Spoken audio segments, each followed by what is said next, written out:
All right, if you go by the thumbnail, you see we have left the Ford world, we've left the Dodge world, and we've moved into the GM world, back to the Pontiac world.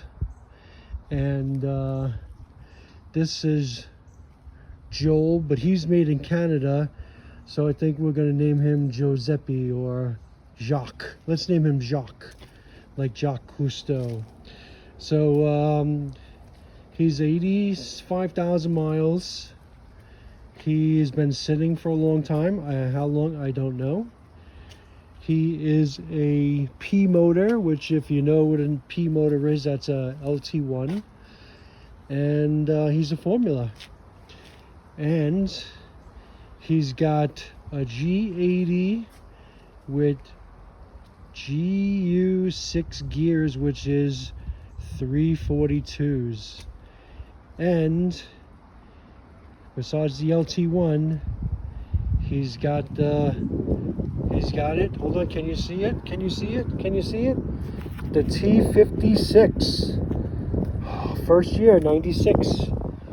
T56, I think, if I'm correct. So, what are we gonna do?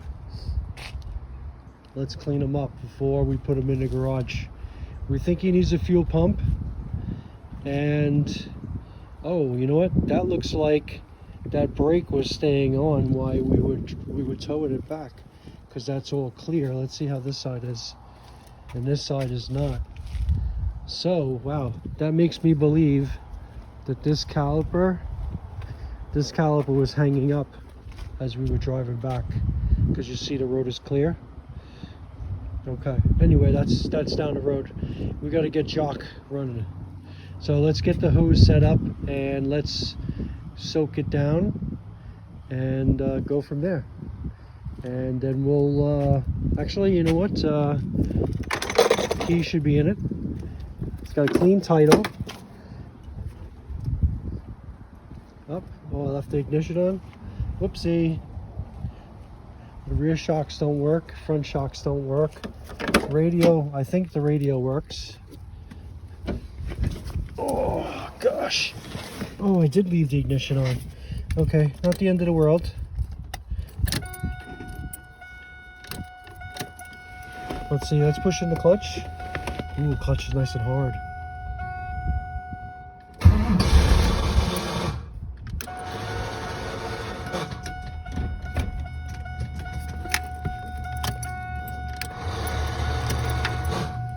What is that, huh?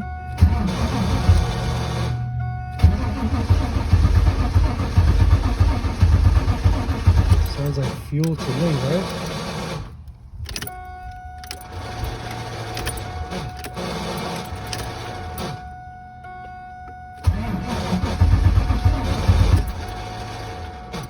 Well, the good thing is that the security light works. Missing some buttons. This might be a parts car, unfortunately. But let's see if the radio works. Radio's on. Let's go. We don't want to have copyright infringements, right?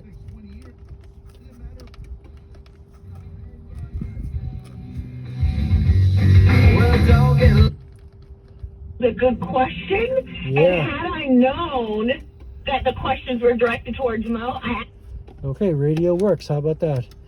We're missing some buttons, so I have to look through the shop and see if I have an extra radio. What do you think on the fan? Ooh, we got a fan.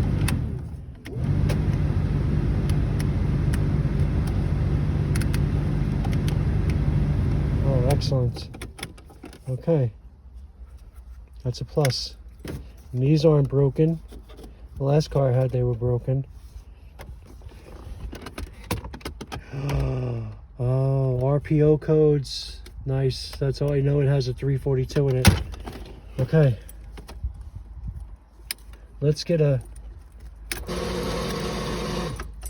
little washing going.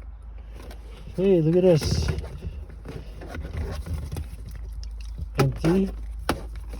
Empty. Oh, got something in it. Okay, so we got got a little fuel. High mileage fuel treatment. We got a new one. Well, we can put one in Nicholas. So, let's see. Clutch in. 1, 2, 3, 4, 5, 6.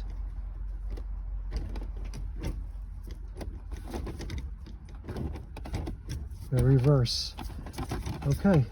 So the nice thing about a T56 is I have an aftermarket shifter for this. Unbelievable, huh? How about that? Okay.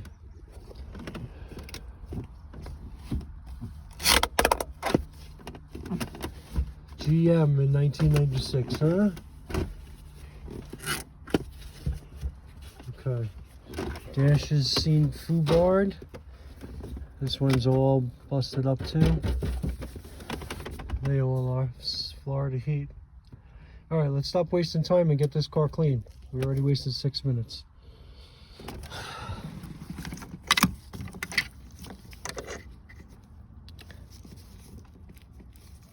Look at that. Look at that contraption, huh? Nice. This one's going to be a fun one to figure out. I guess someone didn't want to put a connector in it. Think the pop-ups work? Oh, look at that.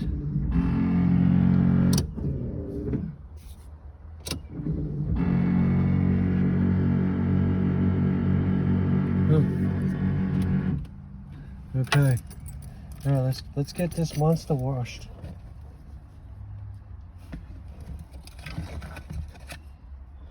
All right, let's start with a before and after. So, don't know if you're gonna survive that, buddy, but you better get off the car.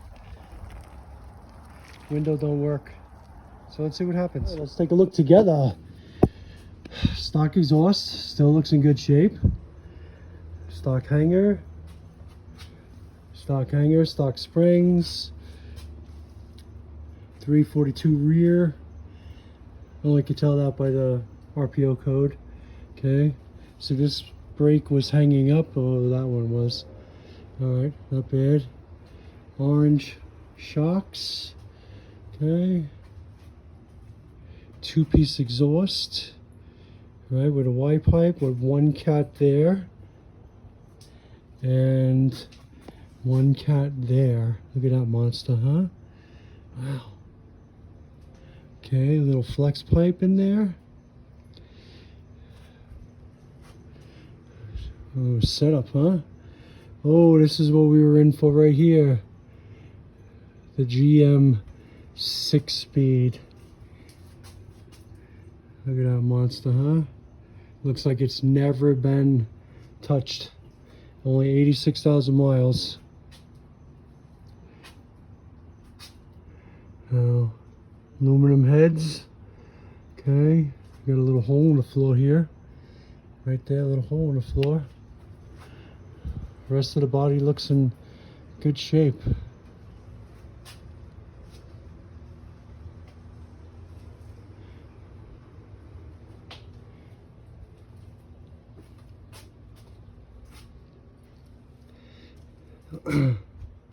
Supposed to have a bad fan in it.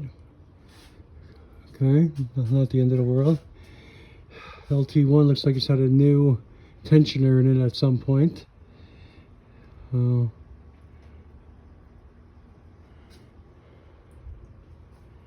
And the front end looks like it's been complete.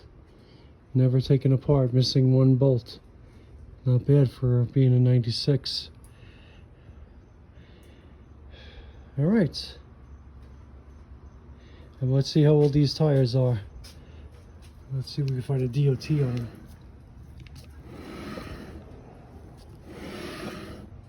DOT 10. Right there. 3rd week of 10. 15-year-old tires. Well, at least they lasted the 35-mile trip.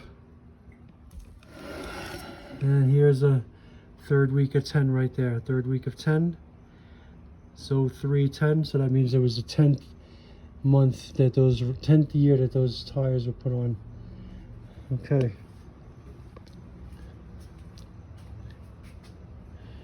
All right. I can't really see the back here.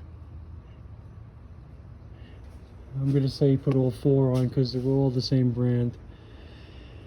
All right, so what do we got in store for this? Well, if we want to hear it run, exhaust has to come out, suspension has to be dropped, gas tank has to come down, fuel pump has to come out.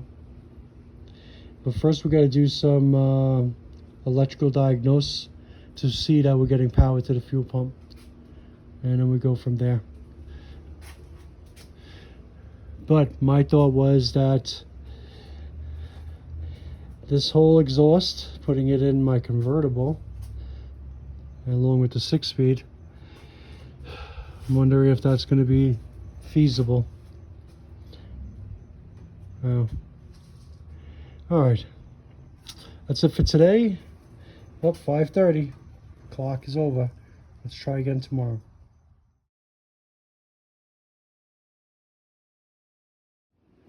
All right, back again. And we're started in progress. So, not that I don't think about filming, it's just that I had to spend 2 hours and change doing something else that's not Pontiac related and not worth filming, although some people would want to know how to change their brakes. But okay, so what do we got here? We got a 342 disc brake rear. These orange shocks still have life in them. Still tight. Look how tight that is. That's good. The other side is a little loose. I'm gonna figure, because this is the power side. So this is still tight. Okay, so I got the exhaust hanging down. I took the cross braces out. I took out the metal shields for the exhaust, and that's held on by 7 bolts, little 7mm. And now I got the plug unplugged here. So there's 2 plugs. This goes to the gas tank, and then this goes to the rear end. So the rear end one was up on the top, right? Like that. Sorry. So the rear end one was up on the top, and the fuel pump was on the bottom. So I'm gonna just plug it back in so I don't forget. So this is the first time me dealing with a sensor in the rear end. So I'm guessing it has to do with traction control or ABS. Okay, so what else do we got to get disconnected? Well, if you see that little lines, this is how brittle stuff is 30 years old. So that will need to be changed just for the, I'm guessing it's like a vapor canister or something. I tried to get this off, but didn't want to budge. So I'm thinking about loosening this up, heating this up, and then tapping this back, and then dropping the whole exhaust like that. And then, but being that this is resting on a cross beam here, I feel that it's not affecting the front. So, all right, so let's get back to gas tank. So, although if this pipe is disconnected there, I could probably get a little more room to get the gas tank out. So I think I'm going to do that. So let's heat up that flange, take that bolt off, and see if we can move that. All right, don't laugh, but now I have working space. So it's amazing, 86,000 mile car. Still everything's on bolting, even though I'm heating some stuff up. Okay, so I loosened up this, didn't pull it all the way out, and I tapped on it a few times. So, original GM muffler, nice. Not gonna be loud, but rear is just hanging, right? So with this, will give me enough space to I might actually put this over here. This will give me enough space to drop the tank. So now I gotta do is I gotta go up and unbolt the neck. Let's unbolt the neck. Get this out from underneath, lower the car down, unbolt the neck from there, and then we can lower the tank. And I got one more line to disconnect, which is this one here, which I think is this one there is just a squeeze and it should come off. And then this one here, which goes through here goes to there. Okay, so not like the 90, not like the 91 or the 95, different. All right, let's get me back in work and you guys can be back in a second. All right, so 2 screws, one here, hold this plastic piece on. Obviously they riveted this, huh? Terrible idea. And inside here, we got a plastic screw. And look, GM just said, hey, let's just put a self-tapper, look, self-tapper right here to hold this piece of plastic up. And that's it. So let's get that self-tapper out and do that. I need 2 hands. So GM just welds a little tab here. I put the nut back in, and I'm probably gonna put the nut back, not a nut, but you see it's like those plastic things in this hole here, just so I have how does a glove get stuck? Okay, so now charcoal canister, let's put some light on that subject, in the corner here. I guess we're gonna be cleaning. Gas can, door. Yeah, door is riveted. What a terrible idea. Charcoal canister. And those hoses are seeing better days. All right, so let's raise this up and now we can get this out and then I'll clean. Got a lot of cleaning to do.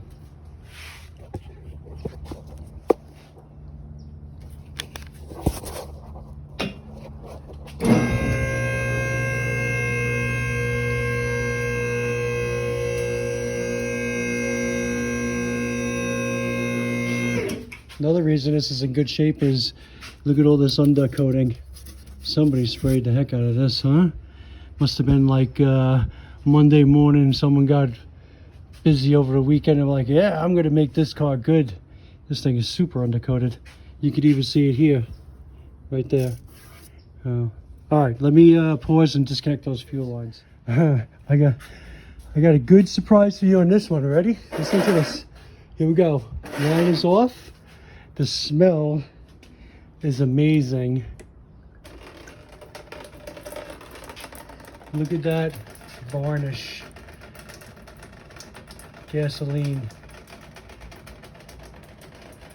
Holy cow. Well, how many years has this car been since it's actually ran?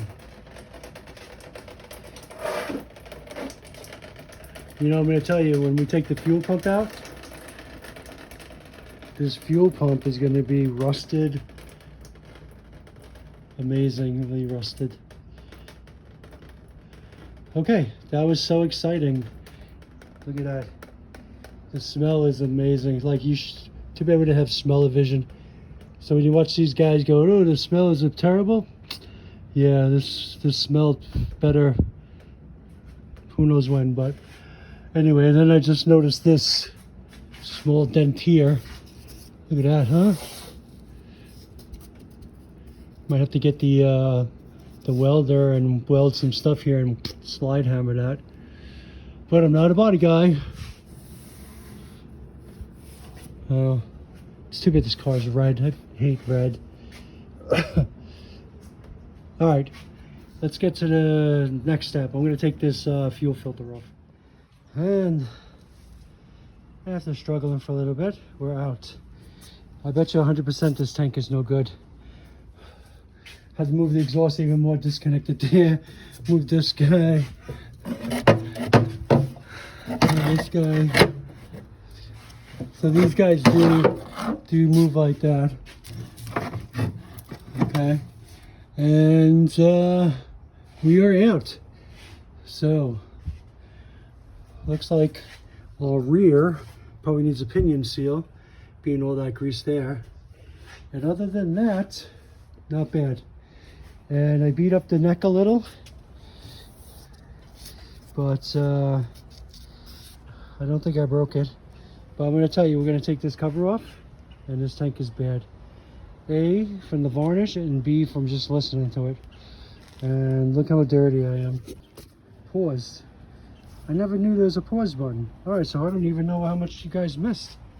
Alright, so I got it all out. I think we're going to need a differential seal. Gonna have to do some cleaning here.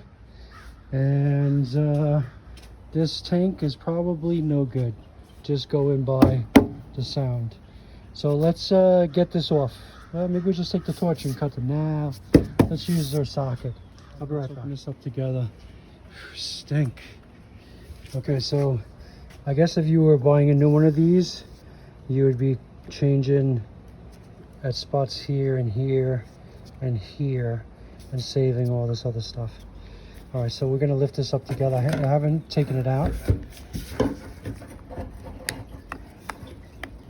Oh my God, Rust City. Look at the rust in there. I gotta put the phone down. No way of getting that out. It's out. And this would have never started. So, of course it would never started, but I mean, let's get a rag first. Sacrifice you, buddy. Sorry. Okay, so, good old GM.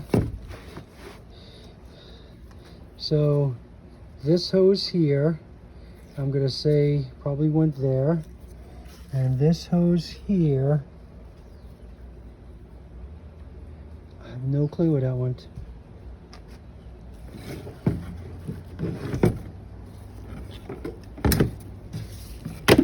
Let's flip it over. Okay, so as you can see, it's all caked. The sock is destroyed, but people, get off me. Get away from me. So these guys are off, him and him. Being that this guy is longer, I would have thought maybe it went up there, right? Like to this one. This one shorter would have gone into here. Sorry. All right, this one was up on this one here.